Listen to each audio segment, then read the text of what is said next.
The legendary S prefix began at a race at the Nürburgring on the 19th of June 1927 and established a lead that would never be relinquished through several different incarnations.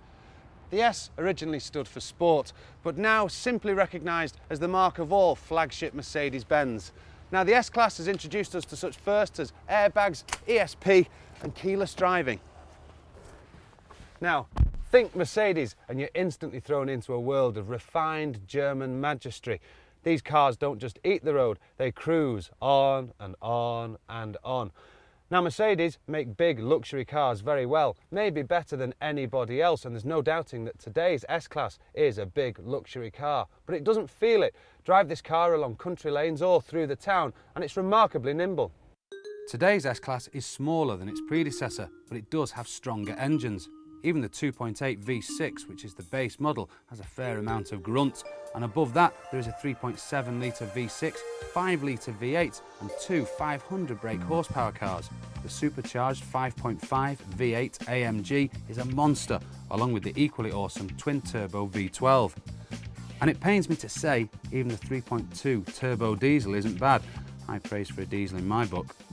The automatic gearbox has a seamless gear change and the engine noise is largely absent, even in that diesel smoking thing. Now, motoring journalists the world over have hailed this as the best car in the world, but with huge running costs and massive depreciation, I'm not so sure. But this car is at the pinnacle of the luxury car market and it is beautiful, so you can forgive it almost anything. Now, trust Mercedes to come up with something for those of us who can't choose between a coupe and a cabriolet. With an SLK, you get both cars in one gorgeous package. At the touch of a button, your hard-top SLK coupe gently lifts its boot lid, winds the window down for you and stows the roof away, converting your beautiful coupe into a cabriolet. A remarkable piece of engineering, and reason enough for me at least to buy an SLK. Only the Germans. Nice action.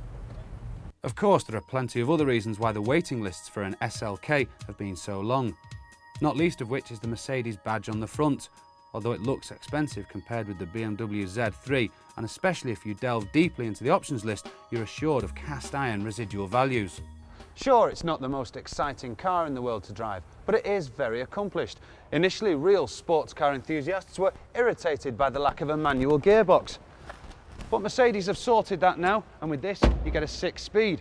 Some will want more feedback through the steering, others a more tighter ride through the corners. But that would be to misjudge the SLK. It's not a sports car, it's a genteel, open-top tourer. Now, others may tear around with tyres squealing and palms sweating, but the SLK driver will get there just as quickly and be able to hold that first gin and tonic without her hands shaking. Now, there comes a time in every motoring journalist's life when standing next to nice cars just isn't good enough. No, I get paid to drive them.